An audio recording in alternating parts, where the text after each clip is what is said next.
We are neither nutritionists or medical providers. The topics discussed on this show are from our own research and experiences. Please consult your medical provider before attempting anything discussed on this show.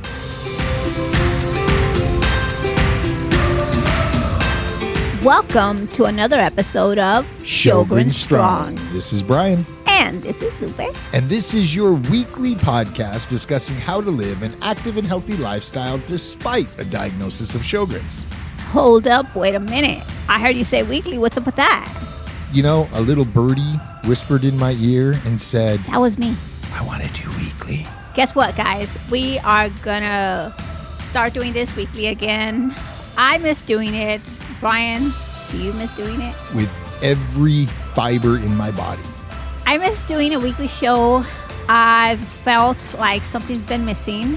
Yeah, and so I told Brian, we're back weekly.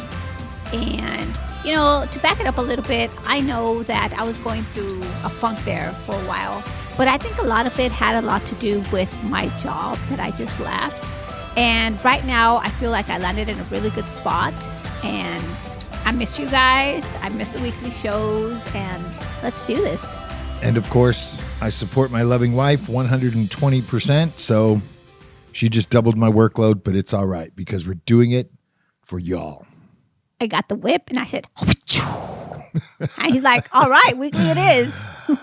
And moving on. So yeah, we are back weekly. We're really excited to be back weekly. And you know, the cool thing is next week's episode is already done.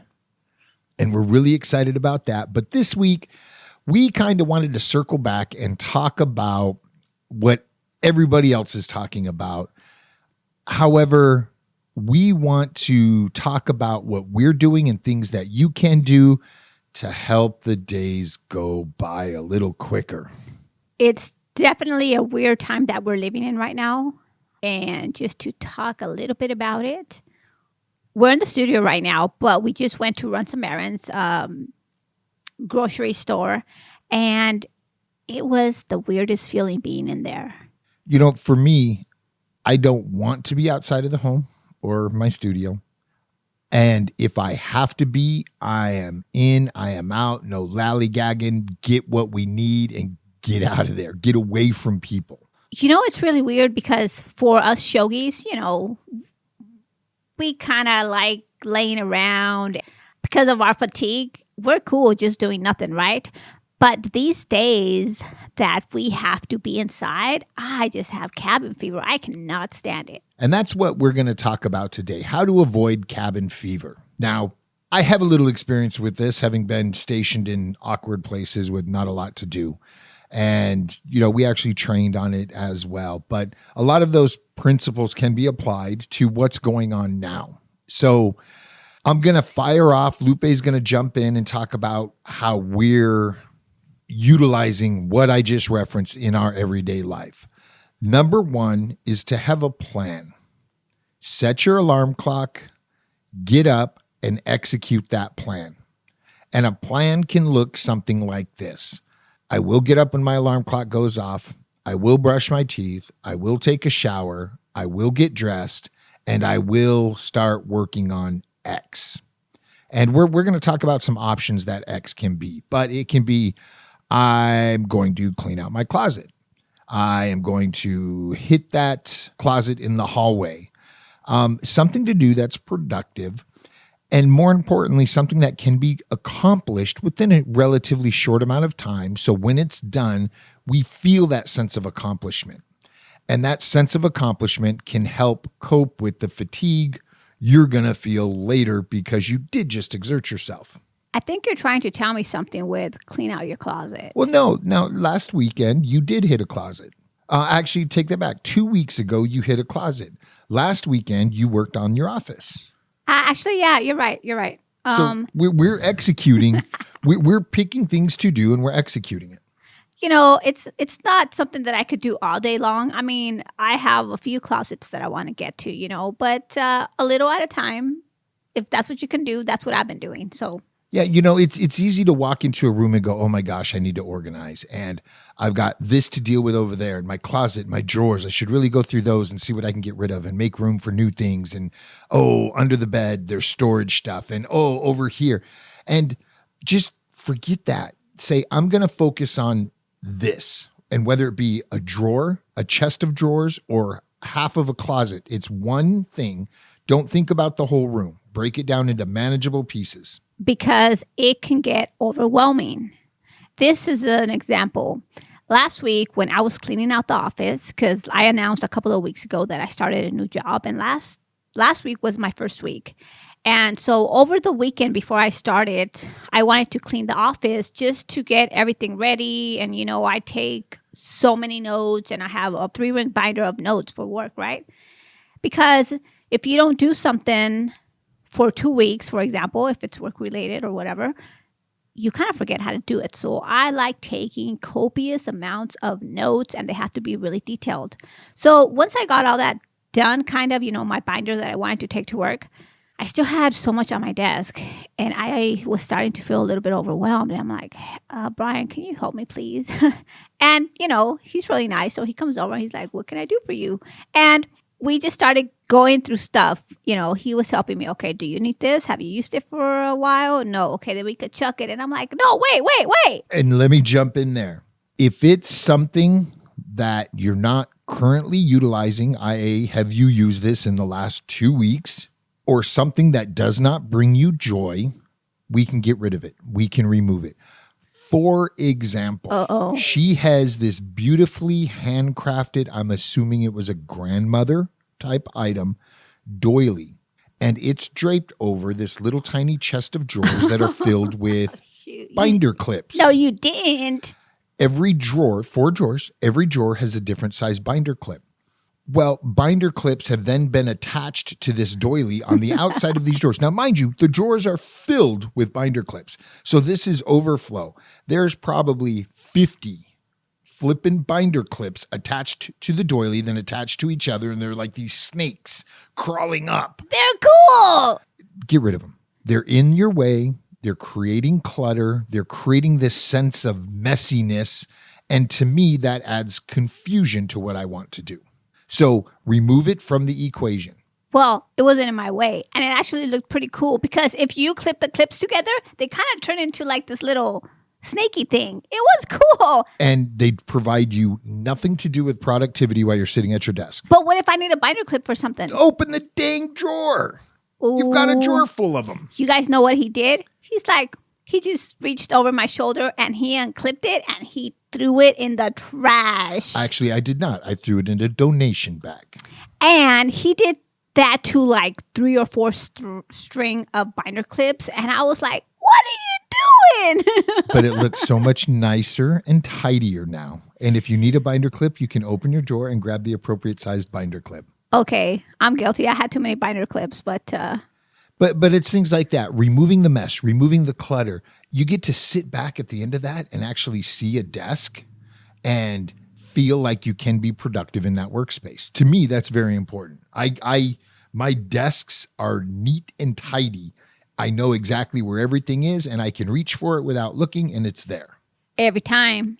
If I have something, we're kind of getting off topic, but if I have something that I know I want to keep in a safe place, I'm like, Brian, can you just put this away for me? And when I need it, I'll ask you for it. Because he knows exactly where it is. He doesn't even have to turn the lights on. Oh my God, it's so annoying. But that is something that you can do to occupy a portion of your day while you're social distancing or self-isolating. This morning, we had errands to do. So we get up, coffee, breakfast. I tidied up the backyard, cleaned up after the dogs, cut the grass, jumped in the shower because now I'm dirty. And I just jump in the shower with the dogs. I bring one dog in at a time. I bathe the dog, hand it off to Lupe, grab the other dog, bathe the dog, hand it off to Lupe. Then I can bathe myself. And we were out the door. And she was managing a couple of her to-dos while I was doing this. And we were out the door. We hit Trader Joe's. And then we went to CVS. Oh my God. It was You know what? Trader Joe's was okay. It wasn't crowded. I mean, usually there's 40 people in there, right? There was only maybe 10. But, in the produce section, people were a little bit crowded. And we definitely weren't 6 feet apart. But when we went into, what's that store again? CVS? Rite Aid. It was actually Rite Aid. Okay, so when we went into Rite Aid, we were walking down the aisles and we were looking just, for shits and giggles if they had sanitizers. And this lady starts coughing and she didn't even cover her mouth. And at that point, we took the one item that we'd already selected off of the shelf. We went to the cash register and we left the store. But you know what was really weird? Being in front of the cashier and nobody's really saying anything, right? Nobody really wants to talk to each other. And I'm like, weird times we're living in, right? And she's like, yeah, it's weird. It is. We took care of the chores we needed to take care of. We're now in the studio. We're going to fuel up the car and check the fluids on the way home. But when we get home, instead of just sitting down and flipping on the TV, we're going to hit this list of things we want to accomplish. Setting a routine. Say 5 to 6 p.m., you're going to do some form of exercise, even if it's just standing in front of the TV and walking in place. Jumping jacks, push-ups, utilizing your counter in the kitchen. Do things to build and maintain a routine, and that's going to help us mentally get through it. It's going to tire us out. It's going to allow us to sleep better. And we know what we're doing tomorrow if we have this routine. I have my routine down. Why don't you share this? It's a good thing you're over 6 feet away from me, right? So, I'm home and I get hungry and I'm just sitting down in my chair and I look at Brian and I said, can you make me a tea? And Brian's like, okay. And he gets me a tea. And then an hour later, I'm like, look up at Brian and I said, hey, Brian, I'm hungry. Well, what would you like? And I just say, something. And then I go into the kitchen and say, we have this. She's like, stop, just make something. So, all funning aside, right? It's easy just to sit there and, ask for somebody to do something for you. But if you're a little bit productive, I think you're going to feel better. And for me, I think ever since my Sjogrens, I've become a little bit of a procrastinator and I leave things for the last minute. How much of last minute? Okay. I have a tax appointment tomorrow. That, by the way, is going to be over the phone, right? So I have to go and either drop my paperwork off or email it to her. And then we're going to have our appointment over the phone, which is really weird. And guess what? I don't know where my documents are. I haven't put anything together. So that's how much of a procrastinator I've become. And I want to work on that. So I'm going to start. And I'm a big fan of lists, whether they're digital or whether they're on paper. But put together a list of things you need to get done, want to get done, would like to get done, and prioritize them.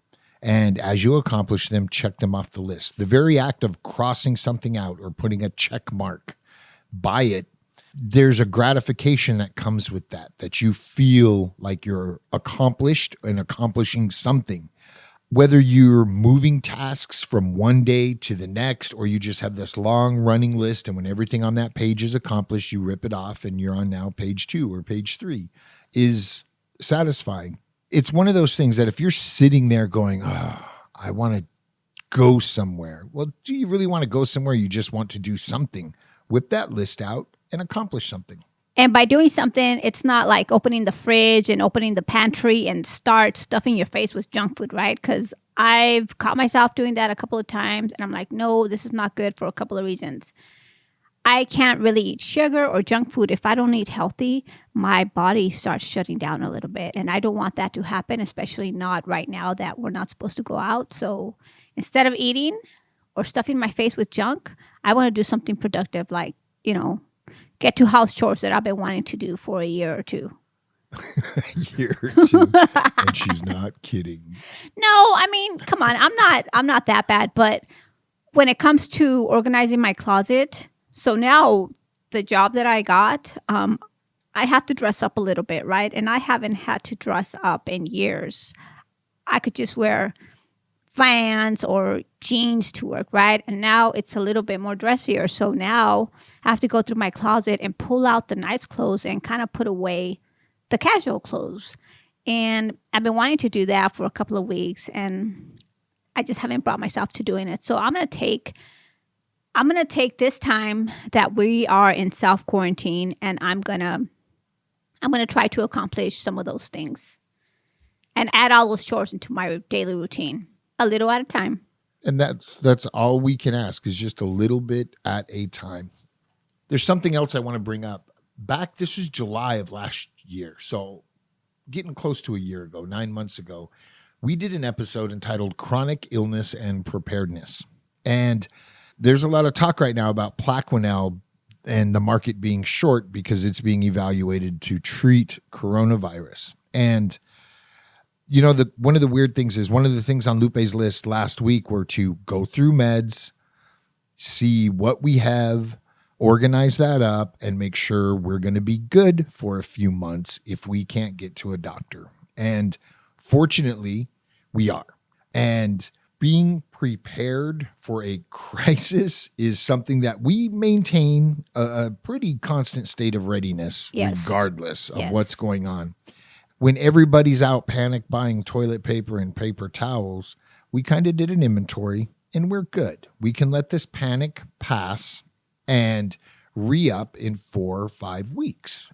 And there was nothing we really needed to stock up on when this happened. Now, Lupe fell into the trap of panic buying. Oh, come on now. Did I? Oh my God, this was so funny, right? So I went to the store just to buy a couple of things. I don't even know, to be honest, what I went to the store for. And everybody was in there and they were just filling up their carts with nonsense. And I'm like, what's going on? I got to buy stuff too. So I started buying Gatorade and water and chips and whatever I thought was important to me for when the apocalypse hit and we were quarantined. What's important to me? What am I going to miss? So I started buying chips and Cheetos and Doritos and Gatorade and all that crap.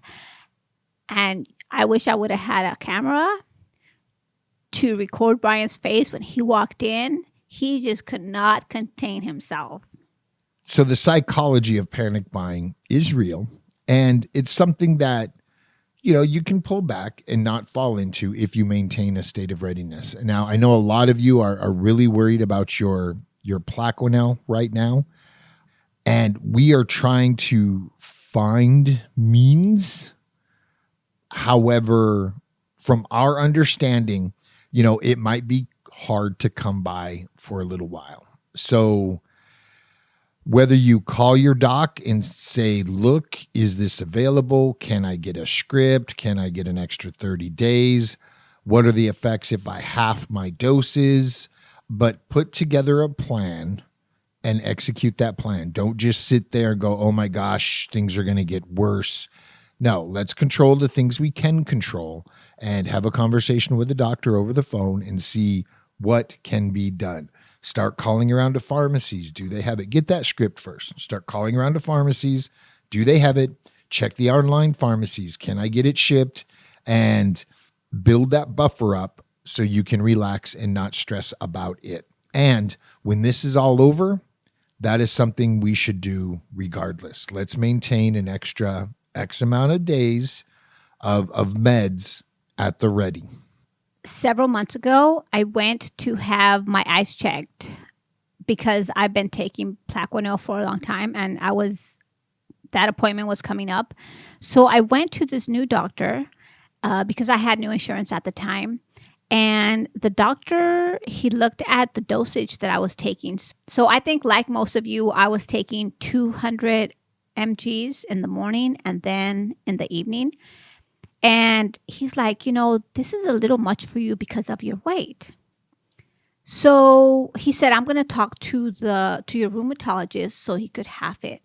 And based off on that conversation, I cut my Plaquenil in half. So then I would take half a tablet in the morning and half a tablet in the evening because I thought that would be better, right? It would stay in my system instead of just taking one in the morning and one in the evening. And because I started doing that, I have enough Plaquenil for several months. But does everybody want to do that? Probably not, unless the doctor says. And yes, please talk to your doctor. Don't just take what I say, what Lupe says, what you read on the internet as gospel. talk to your medical professional. And I approach medical treatment as my doctor and I are going to put a plan together that we both agree upon and execute that. That's what we're encouraging you to do. Talk to your doc and see what you can do, especially if you're short, especially if you can't get it, because 7 days worth of meds can turn into 2 weeks. And in 2 weeks, we might not have this issue. Make those phone calls and control what you can control. I was a little bit stressed when I kept hearing on the news that Plaquenil could potentially treat coronavirus because I thought, oh my God, there's going to be a shortage. What is that going to do? But if it's going to help cure the coronavirus, I'm all in. I just wanted to be sure that I was going to be good with all my meds. And I think that's why I started going through all my meds, organized everything. I had jars everywhere. And I feel pretty good that I'm going to be okay for several months. Wrapping this up, let's focus on the things we can control. Let's not spend a lot of time contemplating the things outside of our control. I can control whether I choose to social distance or not. I can control who I come in contact with. I can control my daily schedule. I can be productive. I can continue a level of physical fitness. I can eat healthy. I can maintain a healthy, active lifestyle despite everything going on outside of my diagnosis. And I know it's hard, but if you try to keep a positive mental attitude, that goes a long way too, I believe. And if you need a boost for that, join our Facebook group and search for Tammy. Tammy's got some awesome inspirational videos that she puts up in that group. And Tammy, thank you. Thank you for that, because you bring a smile and you warm our hearts. Sometimes you could be going through something, and if you listen to Tammy speak, she brings you back to life. She really does. So thank you, Tammy. We love you, Tammy Hill. Keep it up. Until next time, sip constantly and stay hydrated.